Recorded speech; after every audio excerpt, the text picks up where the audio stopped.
오늘 우리에게 주신 하나님의 말씀은 히브리서 10장 19절에서 25절 말씀입니다. 히브리서 10장 19절에서 25절 말씀입니다. 제가 먼저 읽고 번갈아 가며 교독하고 마지막 절은 다 함께 읽겠습니다. 하나님 말씀입니다. 그러므로 형제들아, 우리가 예수의 피를 힘입어 성소에 들어갈 담력을 얻었나니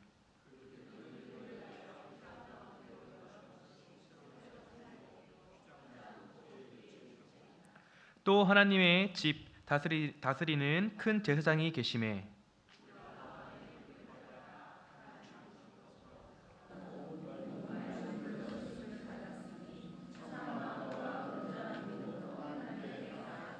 또 약속하신 이는 믿으시니 우리가 믿는 도리의 소망을 움직이지 말며 굳게 잡고 함께 읽겠습니다. 모이기를 패하는 어떤 사람들의 습관과 같이 하지 말고 오직 권하여 그날이 가까움을 볼수록 더욱 그리하자. 아멘. 안녕하세요, 성안교회 성도님들. 이렇게 거룩한 주일 오후 예배 가운데 여러분과 함께 하나님의 말씀을 나누게 되어 정말 기쁩니다. 주일 오후 예배에 이렇게 이 시간에 예배 자리를 지킴이 정말 쉬운 일이 아닌데 많은 분들이 이렇게 나와 예배를 드리는 모습을 보니까 새삼 서강교회 공동체가 정말 하나님께서 기뻐하시는 공동체구나, 교회구나 하는 생각이 듭니다. 아멘이십니까? 아멘. 우리 이러한 마음을 담아 나의 양옆 앞뒤에 있는 사람들에게 또 오후 예배에 함께 예배 드리러 나와 너무 반갑다고 인사해 볼 텐데요. 저희 혹시 한 달 정도 됐나요? 저희 수화 인사법 기억하시나요? 네. 네, 잊으실 수 있어요. 네, 저희 제가 앞에서 하면은 그대로 따라하시면 됩니다. 네, 만나서 반갑습니다. 네, 다시 만나서 반갑습니다. 네, 양옆 앞뒤에 있는 분들과 함께 또 인사를 나누면 되겠습니다. 네, 시작.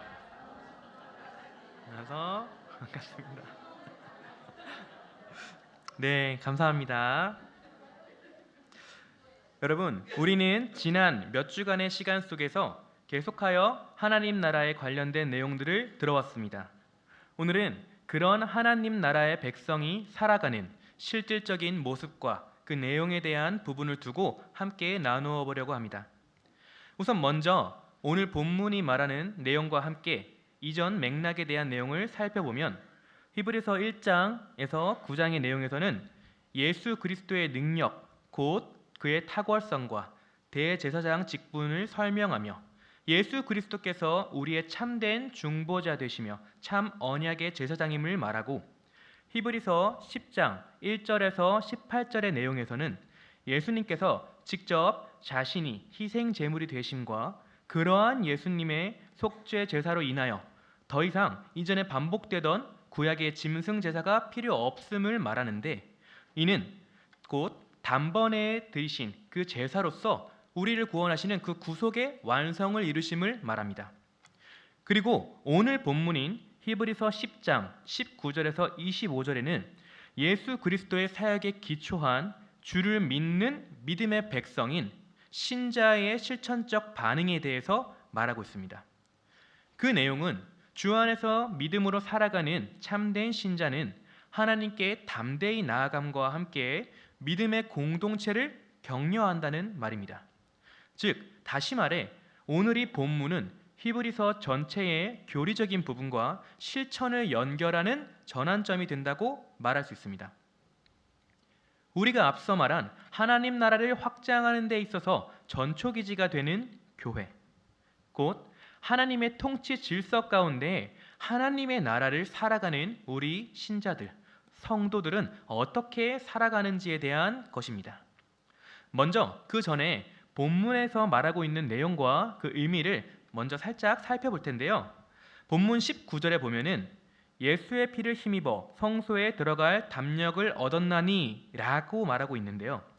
여기서 예수의 피를 힘입는다는 말은 이전에 구약 성막과 성전에서는 대제사장이 1년에 한 번 들어갈 수 있었던 지성도가 있었습니다. 그곳은 죄인이 접근할 수 없었던 곳이었어요. 그런데 이제는 예수님께서 단번에 속죄의 피를 흘리심으로 말미암아 우리는 이제 그리스도께서 흘리신 그 보혈로 인하여 그 피를 힘입어 하나님께 담대히 나아갈 수 있는 존재가 되었다라는 것을 의미합니다. 이를 두고 우리는 예수 그리스도께서 흘리신 이 보혈이 오직 유일하고 충분한 대속이라는 믿음으로 고백합니다. 곧 죄인이 자신의 공로가 아닌 그리스도의 공로를 입음으로써 주의 은혜로 하나님 앞에 설 수 있게 되었다라는 의미입니다. 이는 또 로마서 5장 1절에서 2절에서 말하는 것과 같습니다. 제가 읽겠습니다. 그러므로 우리가 믿음으로 의롭다 하심을 받았으니 우리 주 예수 그리스도로 말미암아 하나님과 화평을 누리자. 또한 그로 말미암아 우리가 믿음으로 서 있는 이 은혜에 들어감을 얻었으며 하나님의 영광을 바라고 즐거워하느니라. 아멘. 이와 같은 내용 말입니다. 다시 돌아와 본문 20절에서 말하는 그 길은 새로운 살 길이요 휘장은 곧 그의 육체니라에 대한 내용으로는 이전 구약 시대에 있어서는 성소와 지성소 사이에 휘장이 있어서 일반인은 접근할 수가 없었지만 이제는 예수님께서 그 휘장을 찢어버리심으로 또 자신의 육체를 찢으심으로 하나님께 이르는 길을 여심을 말하고 계신 거예요. 그리고 여기서 새로운 살 길은 그리스도의 부활을 전제로 하는 영원히 열려있는 길을 의미합니다. 우리는 이것을 두고 예수 그리스도가 중심이 되는 언약적 접근으로 이해하며 오직 예수 그리스도를 통해서만 하나님께 나아갈 수 있다는 고백을 하게 됩니다. 또 21절을 보면 하나님의 집 다스리는 큰 제사장이 계심에에 대한 내용은 하나님의 집은 단순히 구약의 건물로서 성전이 아닌 이제는 그리스도 안에서 살아가는 그 안에 있는 공동체 곧 교회임을 말하는 것입니다. 이는 예수 그리스도께서는 이 교회를 다스리시는 대제사장이 되시며 히브리서 7장 25절에선 그의 몸된 교회, 그의 백성, 그의 양들을 향한 그의 중보가 계속되어지고 있음을 말합니다. 곧 교회는 그분의 사역 아래에 있으며 예배와 공동체 생활은 그분의 통치와 질서가 반영되어야 함을 말하는 것입니다. 그리고 다음 구절인 22절에서 참 마음과 온전한 믿음으로 하나님께 나아가자라는 이 구절은 신자의 내적 변화를 의미해요. 다시 말해 참 마음과 온전한 믿음은 단지 겉모양이 아닌 내적인 정결과 전인격적인 믿음의 변화를 말하는 거예요. 저명한 신학자이자 믿음의 선배가 되는 칼빈은 이 구절을 두고 외적 의식이 아닌 내면의 믿음과 정결이 진짜 성도의 표지라고 말합니다. 곧 성도의 예배는 형식이 아닌 진실함이 있어야 되며 바로 그 중심에는 그리스도와의 연합이 있다는 겁니다. 마지막으로 23절에서부터 25절을 살펴보면 23절에 우리가 믿는 도리의 소망을 잡고 라고 나오는데 여기서 이 도리는 헬라어로 호몰로기아라고 하는데요. 인정, 고백, 공언 등의 뜻을 내포하고 있어요. 그리고 이 고백은 초대교회의 신앙의 고백, 그 신앙의 고백의 이면에 있는 복음을 의미합니다. 그러므로 여기서 말하는 소망이란 단순한 바람 정도가 아니라 이 땅 가운데 하나님의 나라를 살아가며 그리스도의 재림과 하나님 나라의 완성을 기다리는 확신에 있는 그 믿음으로 선언하고 있는 겁니다. 그리고 24절에서 25절에 서로 돌아보아 모이기를 패하는 어떤 사람들의 습관과 같이 하지 말고 라는 이 구절은 개개인을 넘어선 공동체적인 삶의 중요성과 상호 격려의 중요성을 강조하는 거예요. 여기서 서로 돌아보아 라는 말을 또 헬라어 본문을 살펴보면 카타노에오라는 단어로 쓰입니다. 이 단어의 뜻은 주목하여 보다, 자세히 보다 라는 의미를 가지고 있습니다. 다시 말해 주의 깊게 관찰하며 돌본다 라는 뜻으로 해석할 수 있습니다. 다시 말해서 예수 그리스도께서 그의 피값으로 세우신 교회 안에서 서로 돌아보며 주의 깊게 관찰하고 돌보라는 말입니다.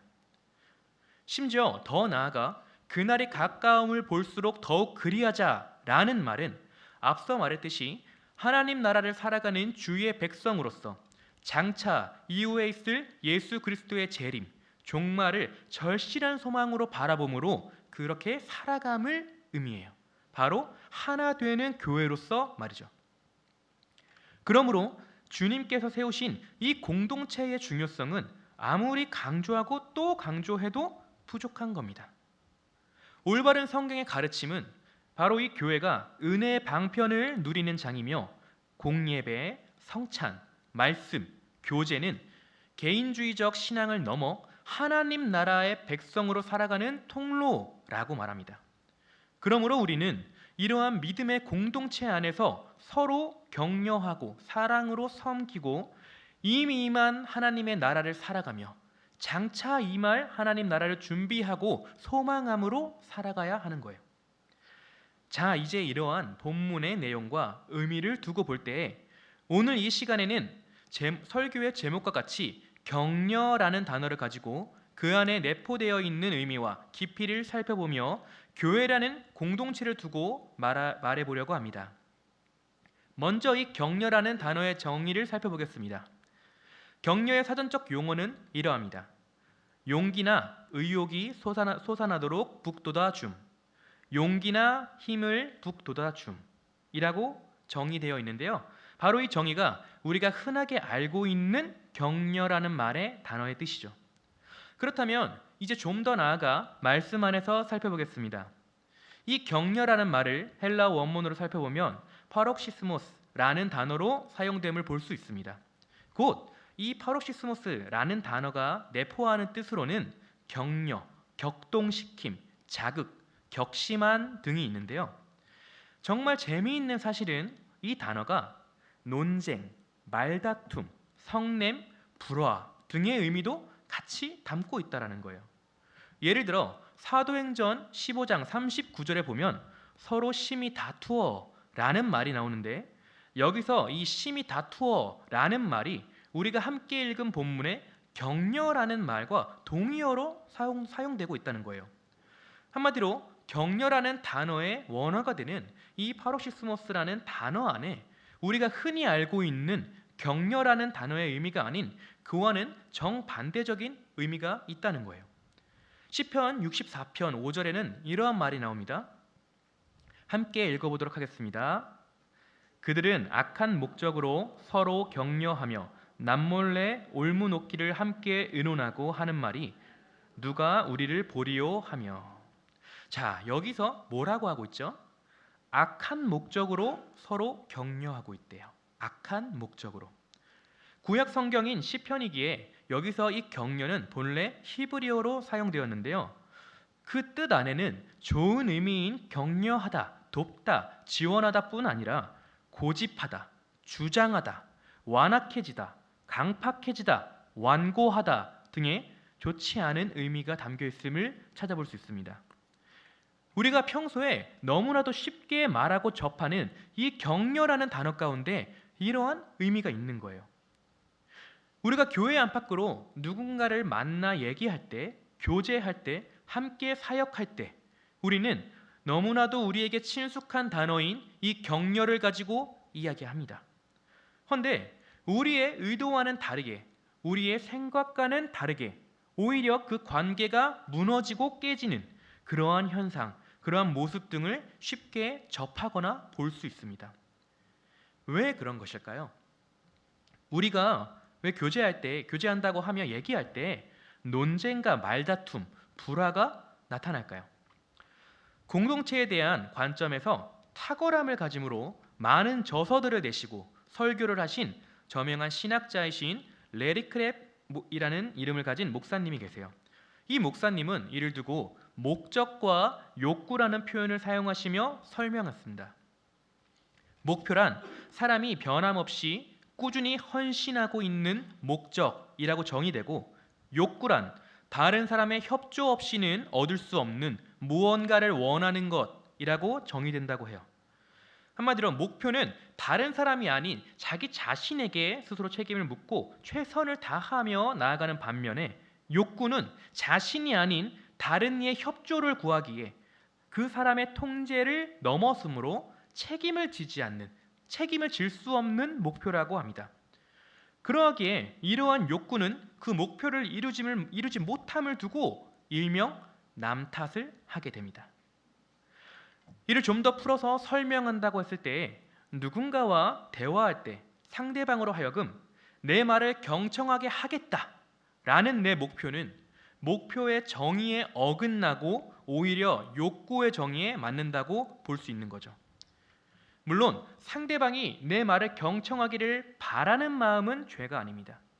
하지만 내 말을 꼭 들어달라는 요구는 그가 내 말을 반드시 들어주기를 원하는 것이며 이것은 곧 이기심, 내가 주인이 되는 죄의 본성이 묻어나는 거예요. 그러므로 목표는 우리가 노력해야 될 사안이고 욕구는 우리가 기도해야 할 사안이 됩니다. 우리 안에 일어나는 수많은 불화와 다툼, 논쟁은 사역이라는 목표에 전적으로 헌신함으로 바뀌고 회복해야 한다는 거예요. 그렇다면 사역의 목표가 뭐냐? 전적인 헌신이 뭐냐를 두고 한번 생각해 봐야 됩니다. 여러분, 우리가 아까 함께 본 격려라는 뜻에 또 무엇들이 있었죠? 바로 격려, 격동시킴, 자극이 있었습니다. 여기서의 격동시킴, 자극이 왜 나올까요? 무엇을 뜻할까요? 그것은 바로 우리가 그 앞에 단어인 격려입니다. 근데 우리 신자, 성도들이 서로 무엇을 격려하냐면 바로 그리스도께로 나아가는 데 있어서의 격려를 한다는 거예요. 곧 서로가 서로를 돌아보며 선한 마음으로 자극함으로 격동시키는 거예요. 무엇을요? 우리의 믿음을. 누구에게요? 믿음의 주요 또 온전하게 하시는 이인 예수님께로요. 여러분, 그러므로 이 격려는 단순히 누군가의 마음을 헤아려 주거나 그의 자존감을 높여주는 등의 말이 아니에요. 우리는 이 땅 가운데 이미 임한 하나님의 나라를 살아가는 자들이지만 죄의 오염 가운데 여전히 남아있는 고통과 슬픔, 어려움 등을 겪으며 살아가는 자들입니다. 그런 우리 안에서 서로 돌아보며 격려함으로 마음이 상하고 약한 자들에게 다가가 위로하고 우리가 바라볼 소망을 불어넣는다는 거예요. 그런데 우리가 어떻게 그렇게 할 수 있죠? 우리는 우리 스스로에게 그럴 수 있는 능력이 있나요? 아닙니다. 이는 하나님이 우리를 먼저 위로하신 그 은혜에 대한 응답이 되는 거예요. 고린도후서 1장 3절에서 4절 말씀입니다. 제가 읽겠습니다. 찬송하리로다. 그는 우리 주 예수 그리스도의 하나님이시요 자비의 아버지시요 모든 위로의 하나님이시며 우리의 모든 환난 중에서 우리를 위로하사 우리로 하여금 하나님께 받는 위로로서 모든 환난 중에 있는 자들을 능히 위로하게 하시는 이시로다. 아멘. 다시 말해서 우리는 하나님이 주시는 그 은혜 가운데 먼저 위로를 받은 자들이며 그러한 하나님의 위로하심을 받은 우리들, 그 은혜를 받은 자들이 모인 바로 이 공동체, 이 교회가 서로 격려함으로 함께 믿음의 여정을 나아가는 은혜의 통로가 된다는 겁니다. 여러분, 그러므로 우리가 서로 교제할 때 우리는 반드시 격려자로 나아가야 돼요. 이는 우리의 선택이 아닙니다. 하나님의 말씀이자 명령이십니다. 그러므로 우리는 교회 안팎의 모든 부분, 우리 삶의 모든 순간에서 격려자로 살아가야 하는 거예요. 데살로니가 전서 5장 14절에는 이렇게 말합니다. 또 형제들아 너희를 권면하노니 게으른 자들을 권계하며 마음이 약한 자들을 격려하고 힘이 없는 자들을 붙들어 주며 모든 사람에게 오래 참으라고 말합니다. 그리고 그 뒤에 나오는 내용이 저희가 익히 잘 알고 있는 항상 기뻐하라, 쉬지 말고 기도하라, 범사에 감사하라 라는 말씀이 나옵니다. 그리고 이것이 그리스도 예수 안에서 너희를 향하신 하나님의 뜻이라고 분명히 말씀하고 계시죠. 레리 크랩 목사님은 말합니다. 격려는 단순한 말, 감정의 나눔 등이 아니라 아주 중요한 사역이다. 그러므로 격려는 서로 사역하라는 명령이다. 격려는 말의 스킬이 아님을 생각하고 그 목적을 분명히 함으로 하라고 말입니다. 그렇습니다. 우리가 교회 안팎으로 살아가는 모든 교제 가운데 우리는 격려라는 영향력 있는 사역을 하는 거예요. 우리는 살아가면서 이 격려라는 말을 두고 사역이라고 생각해 보지는 않았을 수도 있습니다. 사역은 따로 존재하고 격려라는 말은 그냥 교회에서 오가면서 곁들여져 나오는 말이라고 생각할 수도 있었을 거예요. 허나 그렇지 않습니다. 이 격려는 결코 그저 따뜻한 말 한마디, 감정 정도가 아니에요.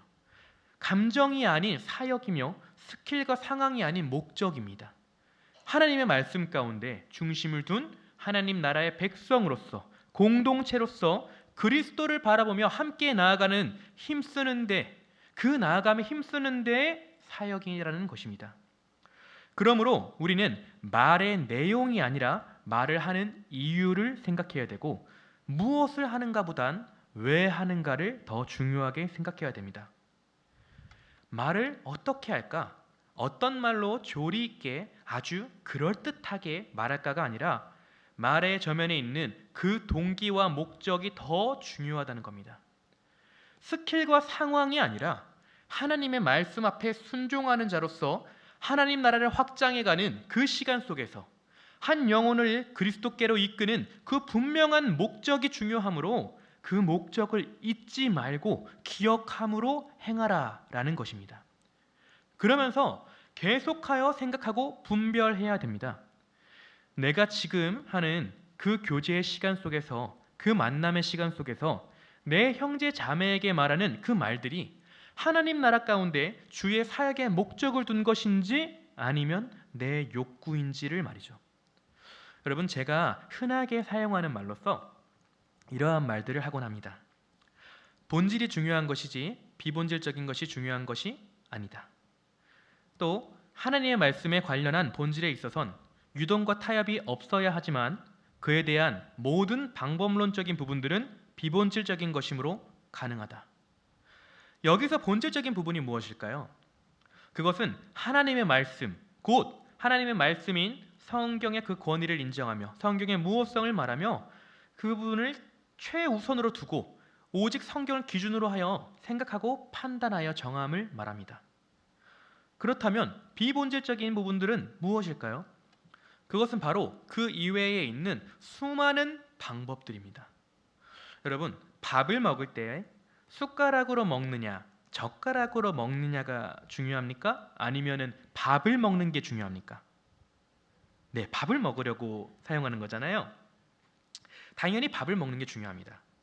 숟가락과 젓가락은 밥을 먹는 데 있어서 필요한 도구, 방법에 불과하니까요.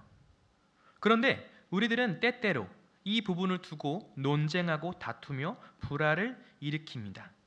아니, 사실 교회 안에서 나타나는 거의 대부분의 논쟁과 다툼은 바로 이러한 비본질적인 영역에 있는 것들이에요. 곧 방법론적인 부분에 해당하는 것들이라는 겁니다. 예를 들어 집사님, 아니 그걸 그렇게 만들면 어떡해? 아유, 그건 이렇게 해야지. 그런 거 하나 몰라. 선생님, 아이들 간식은 이거로 해야죠. 아니 왜 이상한 거로 준비해? 아니 선생님, 공과를 할 때에는 이러이러한 방법으로 해야 돼요. 뭐 그렇게 해서 애들이 뭘 알아듣겠어요? 청소는 여기서부터 이렇게 하는 게 맞아요. 꽃꽂이는 이 방향이 맞아요. 아니, MT나 수련회에 놀러 가는 것도 아닌데 뭐 그렇게 교제를 중시하세요? 말씀이 중요하지. 또 더 나아가, 아니 잔치의 포도주를 미리미리 잘 준비했어야지. 이게 뭡니까? 아니 뭐 물 갖다가 뭐 할 건데요? 이게 뭐 포도주가 되겠어요? 아니 바울씨, 고린도에 대해서 뭐 좀 알아요? 나 참, 내가 여기 몇 년을 살고 다니는데 당신이 뭐 하는 그런 거로 사람이 변화가 되겠어요? 여러분, 지금 제가 했던 이야기들이 우리와 아주 먼 이야기인가요? 물론 우리 서강교회는 그렇진 않습니다. 네, 오해는 하지 말아주시고요. 허나 위에 있는 예시들이 우리 주변에 가까운 사람들을 볼 때나 얘기를 들을 때 그리 멀지 않은 이야기라는 겁니다. 물론 위의 상황들을 볼 때에 그의 생각과 이야기함 그 자체가 틀린 것이라고는 단정할 수 없어요. 하나의 제안이 될 수 있고 논의거리가 될 수는 있겠죠. 그런데 생각해야 된다는 겁니다. 잊지 말라는 겁니다. 우리가 아까 목표와 욕구에 대한 예시로서 뭘 들었었죠? 상대방이 내 말, 곧 내 의견, 제안, 생각 등을 경청, 수용, 이해하기를 바라는 마음은 죄가 아니지만 그러나 내 말, 곧 내 의견, 내 제안, 내 생각 등을 들어달라는 요구는 상대방으로 하여금 꼭 내 말을 들어주기를 원하는 것이며 이것은 이기심과 탐욕, 교만 등이 묻어나는 죄의 본성이라고 했었습니다. 그리고 하나님의 주권으로 이루어지는 하나님의 역사하심을 두고 자신의 경험과 생각으로 제한하며 이것이 최고였어, 이것이 좋은 거야, 아니 이거는 안 돼 라고 제안하며 그 제안함이 자신뿐만 아니라 내 옆에 있는 다른 이에게까지 요구한다는 겁니다. 하나님을 섬긴다고 하고 주를 위해 산다고 하면서 주께서 세우신 교회에서 하나님 나라의 사역을 감당하는 가운데 정작 나와 함께 이 길을 걷는 동역자와 지체에게 분을 내면 어찌된 영문입니까? 우리가 주님께 받은 바 그 명령하심, 사랑의 대강령을 볼 때에 하나님 사랑과 이웃 사랑에 대하여 들었지 이웃을 판단하고 정죄하라고 듣지 않았는데 하나님 나라를 소망하며 그 사역을 감당하기 위해 열심히 내며 교회 안에서 사역하는 가운데 수많은 방법과 제안들이 그 오고 가는 상황에 하나님의 몸이 되는, 하나의 몸이 되는 내 소중한 지체, 교회에게 역정과 분을 내면 도대체 어찌 된 것이냐 말입니다. 그 방법들과 제안이 우리 주님께서 세우신 교회의 본질과 질서보다 더 중요한 가치가 있다는 말입니까? 내가 생각하는 방법과 제안으로 이루어짐이 하나님이 말씀하시는 방법과 뜻보다, 그 뜻이 이루어짐보다 가치가 있다는 말입니까? 본질이 중요합니까? 비본질이 중요합니까? 여러분, 또 제가 어느 모임에 또 회의 때 정말 이만큼 많이 여러 아이디어와 방안들을 생각해와도 그것들을 그냥 다 없었던 것처럼 할 때가 있어요. 왜 그러냐고요? 아깝진 않냐고요? 그 이유들은 그것들이 꼭 중요하지 않기 때문입니다. 다른 선생님, 집사님, 권사님, 장로님들이 말씀하신 그 방안이 저와 다른 것이지 틀린 것은 아니니까요. 그 안에서 나오는 말과 내용이 복음 안에서 틀린 것이라면 해당이 되겠지만 틀린 것이 아니라면 그저 하나의 다른 방법들이기에 얼마든지 수용할 수가 있는 거예요. 여러분, 주 안에서 하나가 된다라고 할 때에 그 말이 우리의 모든 생각과 말들이 다 똑같아짐을 의미합니까? 혹시 이구동성 게임 아세요? 네, 이구동성 게임. 자, 하나 둘 셋 하면 짜장면과 짬뽕죽 말하는 거예요. 하나 둘 셋 짜장면. 지금도 다 좀 달랐죠? 뭐 이런 게임인데요. 하나가 된다고 할 때에 그 말이 앞서 말한 게임과 같이 우리의 모든 말과 표현, 생각들이 다 똑같아진다라는 것이 아니잖아요.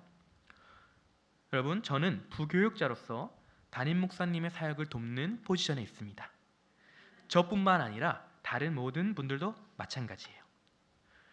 그런 저희 부교육자들과 담임 목사님이 교육자 회의를 할 때 모두의 생각이 틀림없이 똑같고 의견을 말함이 토시 하나 틀리지 않고 일치하는 그런 게 아닙니다.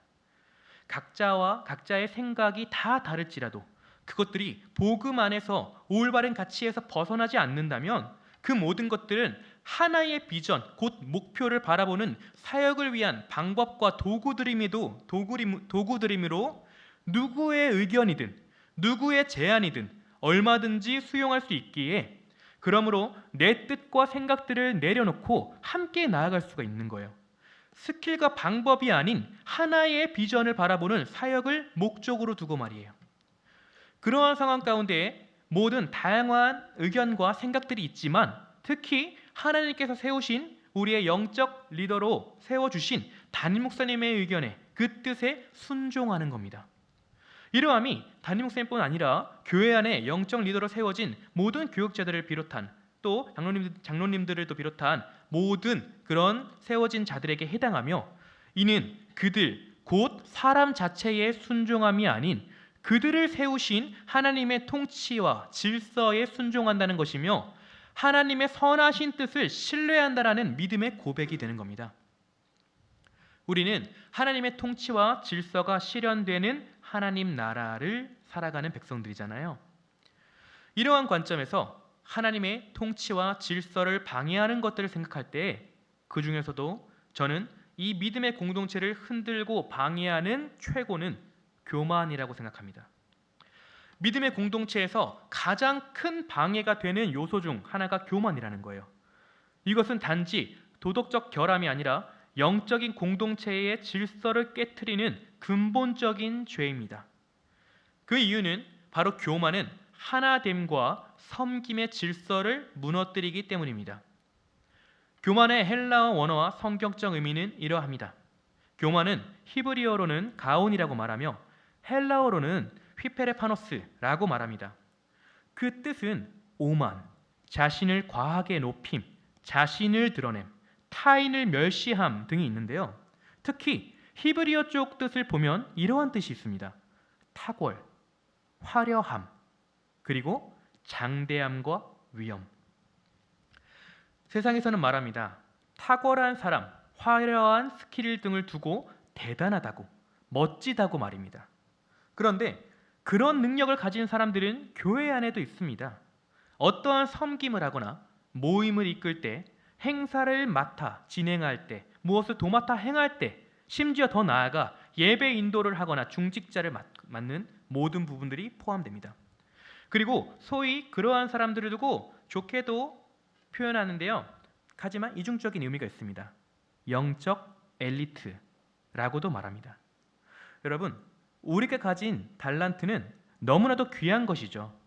큰 능력을 가지고 있습니다. 하나님께서 주신 그 달란트는. 그런데 우리는 기억해야 됩니다. 그 달란트가, 그 능력이 우리에게 왜 주신 것이며 누가 주신 것이고 누구의 능력인지를 말입니다. 우리가 가진 것은 우리 개인을 위해서 나 자신의 유익을 구하라고 공동체 안에서 자랑하라고 탁월함과 화려함을 보이라고 주신 것이 아닙니다. 도리어 낮은 마음으로 지체를 섬기며 교회 안에서 서로 돌아보아 격려하라고 주신 것이에요. 하나님 나라에 속한 거룩한 하나님의 신실한 종이자 백성으로 말입니다. 만약 이러함을 잊고 살아간다면 우리는 우리 스스로 장대함과 위엄을 말하고 표현하며 하나님과 같이 되고자 하는 교만을 보이게 될지도 모릅니다. 하나님께서는 분명히 말씀하고 계십니다. 잠언 16장 18절입니다. 교만은 패망의 선봉이요. 여러분, 교만은 패망의 선봉이래요. 하나님께서 이 교만을 두시고 어떻게 바라보고 계시는지를 알 수 있는 거죠. 심지어 야고보서 4장 6절에서는 이렇게 나옵니다. 야고보서 4장 6절인데요. 띄우시면 함께 읽겠습니다.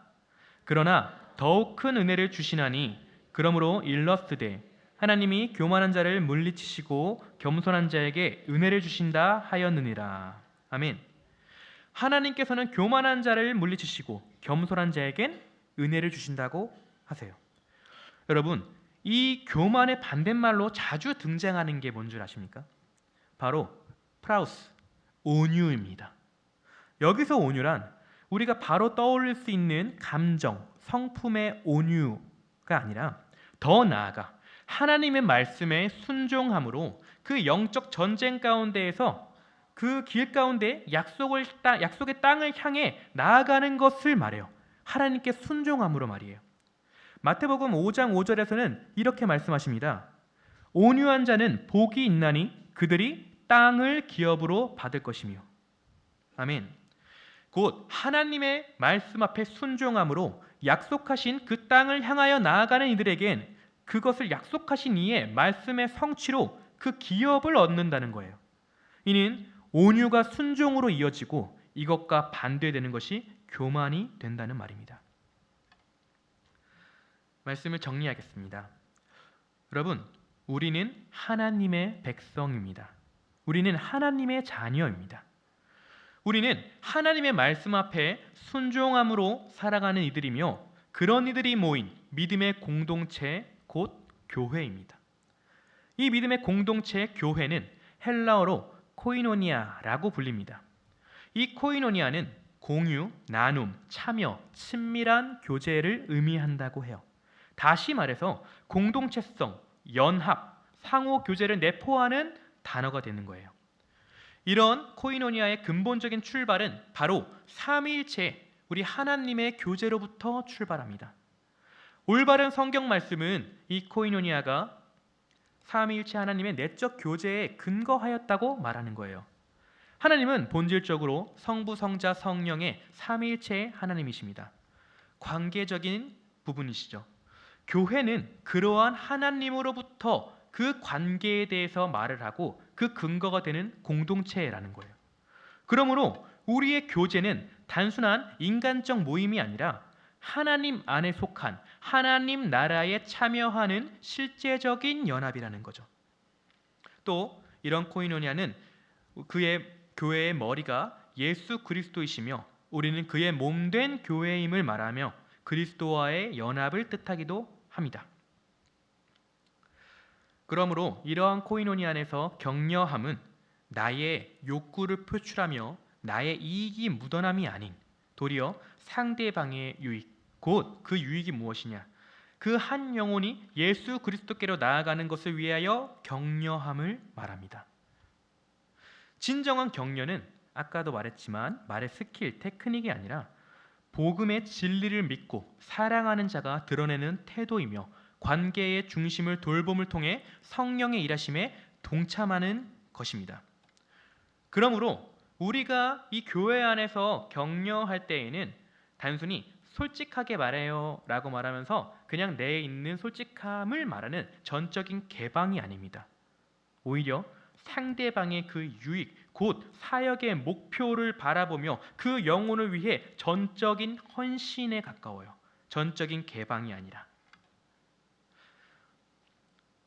하나님의 종인 나를 통해서, 하나님의 백성인 나를 통해서, 또 하나님이 하나로 부르신 교회를 통해서 이루시는 하나님의 그 온전하신 역사를 우리는 믿음으로 내 양옆에 있는 지체, 내 앞뒤에 있는 지체들에게 오늘도 격려함으로 나아가는 겁니다.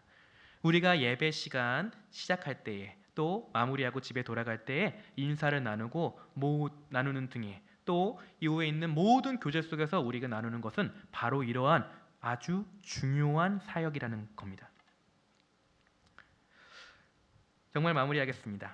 여러분, 우리는 격려자 후보생들입니다. 우리는 오늘 이후로부터 이 코이노니아 안에서 곧 교회 안에서 나의 형제자매들을 만나는 모든 시간 가운데 참된 격려자로 살아가기를 소망합니다. 때로는 내 생각과 조금 달라도 의견에 일치하지 않아도 내 욕구를 내려놓고 하나님이 나를 보내신 그 목표, 그 목적을 바라보며 내가 주님의 교회로서 나아가는 데 있어서 하나님을 근거로 하나님을 떠올리며 그분이 말씀하시는 것을 목적으로 두고 나의 옆에 있는 지체에게 다가가기를 원합니다. 그렇게 하실 우리 모든 서강교회님을 믿고 또 우리를 그렇게 이끌어 주실 우리 주, 우리 구주 예수 그리스도의 은혜가 우리와 함께 있음을 믿음으로 고백합니다. 아멘.